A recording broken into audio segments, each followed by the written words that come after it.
Hello friends, मैं दीपक मौर्य। मेरा YouTube channel DK online learning में आप सभी का स्वागत है। तो चलिए दोस्तों, आज के हम लोग क्लास में स्टार्ट करते हैं। क्या practice set number 12 GK GS का Bihar police practice set number 12 आज हम लोग स्टार्ट करने हैं वाले हैं।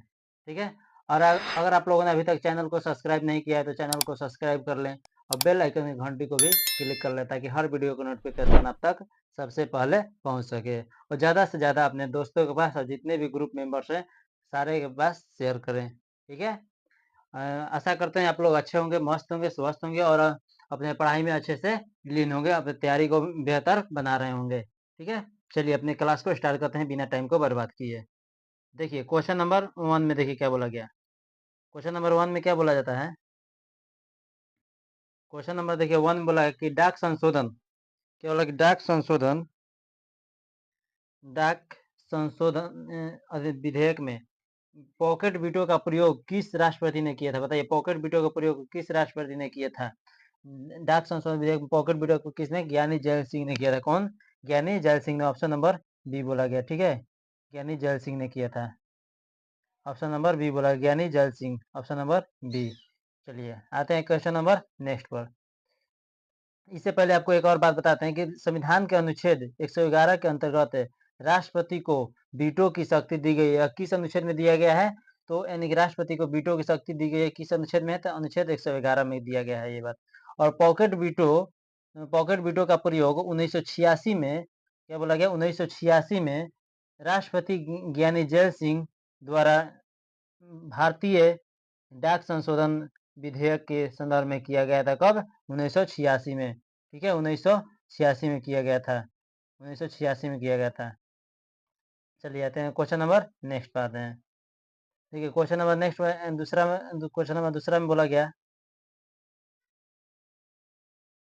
कि महाराजा धीराज की उपाधि अपनाने वाला पहला गुप्त शासक कौन था। महाराज धीराज की उपाधि अपनाने वाला पहला गुप्त शासक कौन था, वह चंद्रगुप्त प्रथम था। ऑप्शन नंबर ए बोला गया, चंद्रगुप्त प्रथम। ऑप्शन नंबर ए बोला जाता है। ठीक है, ऑप्शन नंबर ए। तो बताइए गुप्त वंश का प्रथम महान सम्राट कौन था, चंद्रगुप्त प्रथम था। गुप्त वंश का महान सम्राट कौन था, तो चंद्रगुप्त प्रथम था। और गुप्त संवत जो है 319 ईस्वी से लेकर 320 ईस्वी तक था। 319 से 320 तक था, गुप्त संवत था। की शुरुआत किसने की थी, तो चंद्रगुप्त मौर्य ने की थी।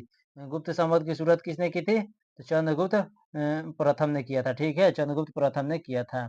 अब बताइए इसके साथ ही चंद्रगुप्त प्रथम के उत्तराधिकारी कौन हुआ, समुद्रगुप्त हुआ था। कौन हुआ था, समुद्रगुप्त हुआ था चंद्रगुप्त प्रथम का उत्तराधिकारी, जो 335 ईस्वी में राजगद्दी पर बैठा था। कौन, समुद्रगुप्त जो है 335 ईस्वी में राजगद्दी पर बैठा था। ठीक है, चलिए आते हैं क्वेश्चन नंबर 3 पर।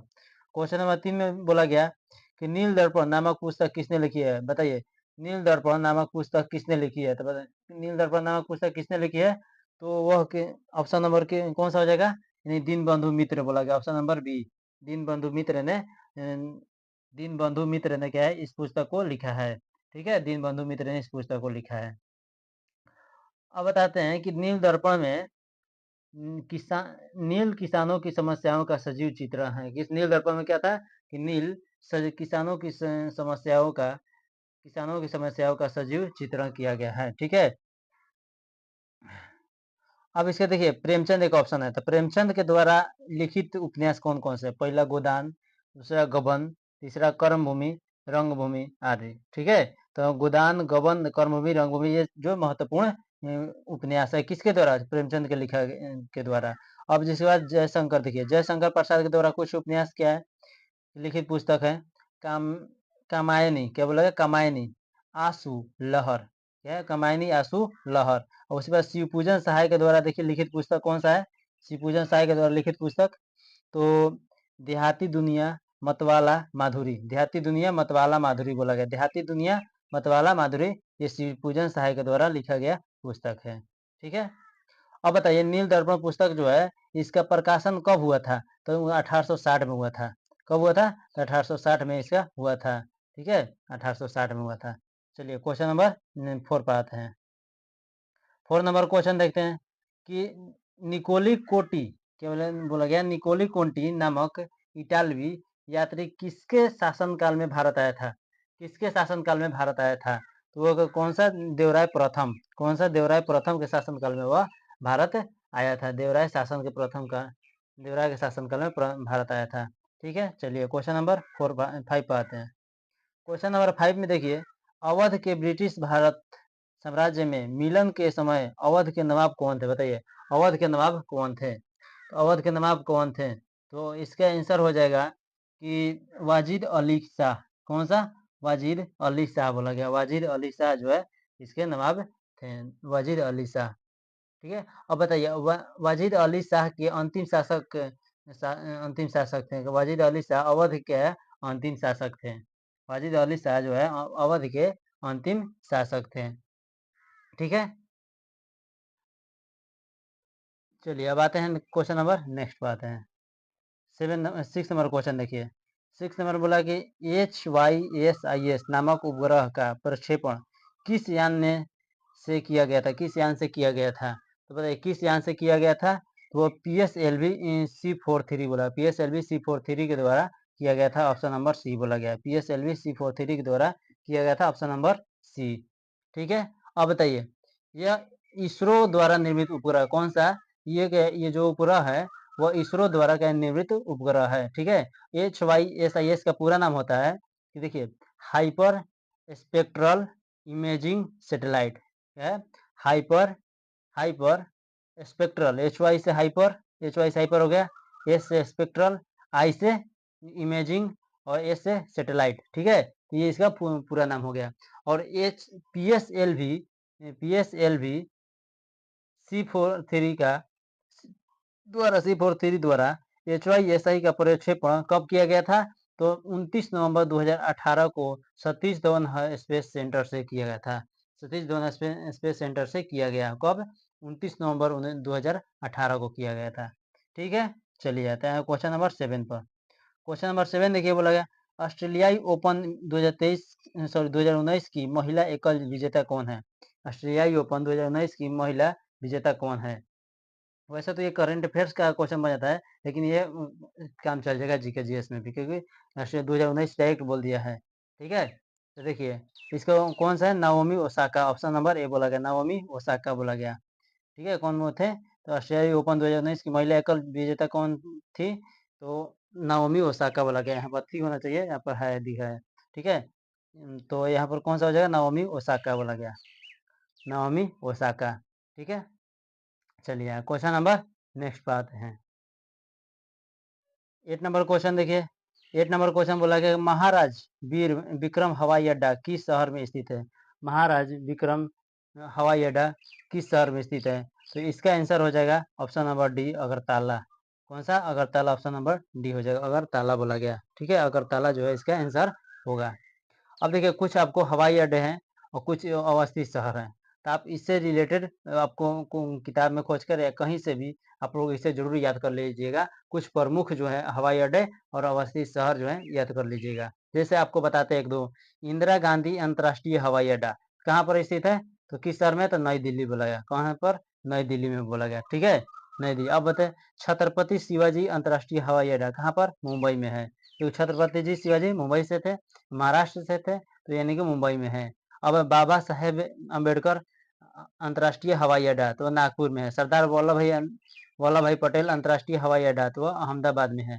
ठीक है, इस तरह से आपको जितने भी आपको हवाई अड्डे हैं 10 12 15 वो सारे के सारे आप लोग जो याद कर लीजिएगा। ठीक है, चलिए आते हैं क्वेश्चन नंबर नेक्स्ट पर।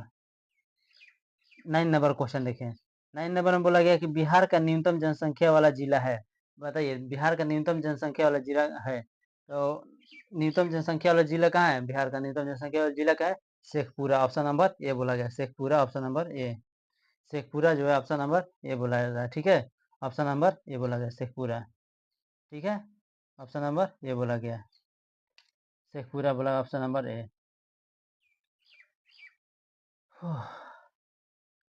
अब बताते हैं कि न्यूनतम जनसंख्या घनत्व वाला जिला कौन सा है? न्यूनतम जनसंख्या घन बिहार में न्यूनतम जनसंख्या घनत्व वाला जिला कौन सा है? तो वह कैमूर बोला गया, जो कि 488 बोला गया। 488। ठीक है, 488 वहाँ की जनसंख्या घनत्व है। चलिए क्वेश्चन नंबर 10 देखते हैं। क्वेश्चन नंबर 10 बोला कि असहयोग आंदोलन प्रारंभ होने का कारण क्या था? बताइए असहयोग आंदोलन प्रारंभ होने का कारण क्या था? वो उसका कारण था कि जलियांवाला बाग हत्याकांड, ऑप्शन नंबर सी बोला गया था। जलियांवाला बाग हत्याकांड, ऑप्शन नंबर सी। तो बताइए, तो 1 अगस्त 1920 को असहयोग आंदोलन की शुरुआत किया हुआ था, ठीक है? 1 अगस्त 1920 को असहयोग आंदोलन का हुआ था और वह किया किसने था? तो महात्मा गांधी जी ने किए थे, ठीक है? महात्मा गांधी जी ने किए थे। असहयोग आंदोलन तो कहता है मूल कारण इसका था रॉलेट एक्ट ही था। इसका प्रारंभ होने का कारण क्या था? रॉलेट एक्ट ही था, ठीक है? असहयोग आंदोलन प्रारंभ होने का मूल कारण क्या था? रॉलेट एक्ट ही था, ठीक है? लेकिन यहाँ पर बोला गया कि नहीं, आंदोलन होने का कारण क्या था?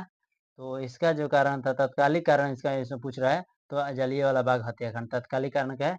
जलियांवाला बाग हत्याकांड से इसका आंसर सही होगा, ठीक है? चलिए क्वेश्चन नंबर नेक्स्ट पर आते हैं। देखिए 11 नंबर क्वेश्चन देखिए, 11 नंबर क्वेश्चन बोला गया घातक क्या है? घातक क्या है? तो घातक एक जो है एक चालक रहित विमान है। घातक है एक चालक रहित विमान है। घातक एक चालक रहित विमान है, यानी कि ऑप्शन नंबर डी बोला गया। ऑप्शन नंबर डी जो है घातक एक चालक रहित विमान है, ठीक है? तो बताइए घातक जो लड़ाकू विमान एडीई और एडीई और डीआरडीओ की एक संयुक्त पहल थी, ठीक है? संयुक्त पहल है। तो बताइए घातक के डिजाइन पर कार्य यूएसए यूएसएवी ने की थी। यूएसएवी ने की है, ठीक है? तो इस घातक चालक रहित लड़ाकू विमान की प्रथम उड़ान जो है 2025 से 26 में संभावित है, यानी कि 2025-26 में संभावित है यह। इसका विमान का 2025 आने वाले दिनों में संबंधित है, ठीक है? चलिए क्वेश्चन नंबर 12 पर देखते हैं। क्वेश्चन नंबर 12 में बोला गया कि बिहार का सर्वाधिक लिंगानुपात वाला जिला है। बताइए बिहार का सर्वाधिक लिंगानुपात वाला जिला कौन सा है? बिहार का सर्वाधिक लिंगानुपात वाला जिला कौन सा है? तो वो गोपालगंज, ऑप्शन नंबर सी बोला गया। गोपालगंज जो है ऑप्शन नंबर सी बोला जाता है, ठीक है? और बताइए बिहार में न्यूनतम लिंगानुपात वाला जिला कौन सा है? मुंगेर। न्यूनतम लिंगानुपात वाला जिला कौन सा? मुंगेर है, ठीक है? मुंगेर। और बिहार में सर्वाधिक साक्षरता वाला जिला कौन सा है? रोहतास। और रोहतास को कहा जाता है कि धान का कटोरा भी कहा जाता है, याद रखिएगा। रोहतास जिला को बिहार का धान का कटोरा भी यानी कहा जाता है, ठीक है? और बिहार में न्यूनतम साक्षरता वाला जिला कौन सा है? तो वह है पूर्णिया बोला गया। बिहार में पूर्णिया बोला जाता है। चलिए क्वेश्चन नंबर 13 पे आते हैं। क्वेश्चन नंबर देखिए 13 में बोला गया आपको कि मूल भारतीय संविधान में कुल कितने भाग थे? बताइए मूल भारतीय संविधान में कुल कितने भाग थे? तो कितने भाग थे वहां पर? तो 22 भाग थे, जो कि अभी भी है फिलहाल, ठीक है? तो ऑप्शन नंबर सी जो है इसका करेक्ट आंसर हो जाएगा। Option number C correct answer होगा, ठीक है?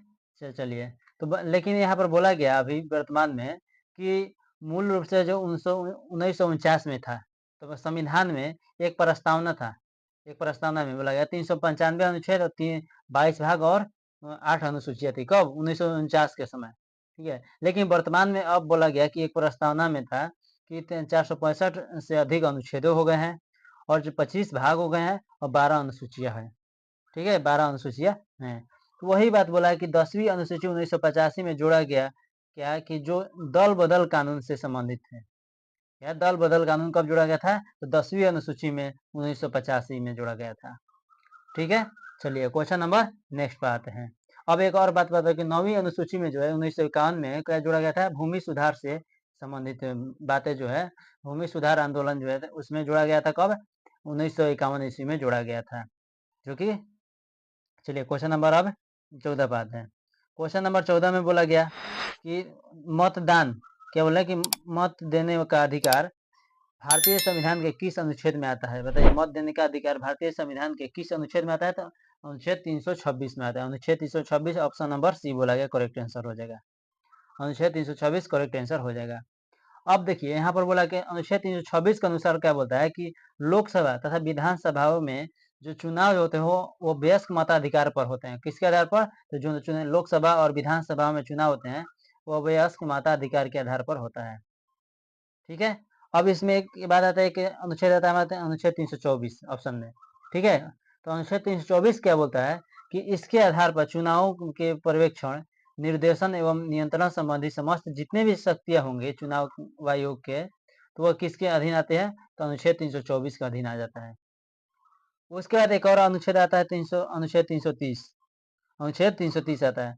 अनुच्छेद 330 में क्या बोला गया कि इसके अंदर लोकसभा में अनुसूचित जातीय एवं जनजातियों के लिए आरक्षण की व्यवस्था है। तो लोकसभा में अनुसूचित जातियों एवं जनजातियों के लिए आरक्षण की व्यवस्था की प्रावधान किस अनुच्छेद में किया गया है? संविधान के अनुच्छेद 330 में किया गया है। ठीक है, एक और हमारा अनुच्छेद आ जाता है अनुच्छेद 322।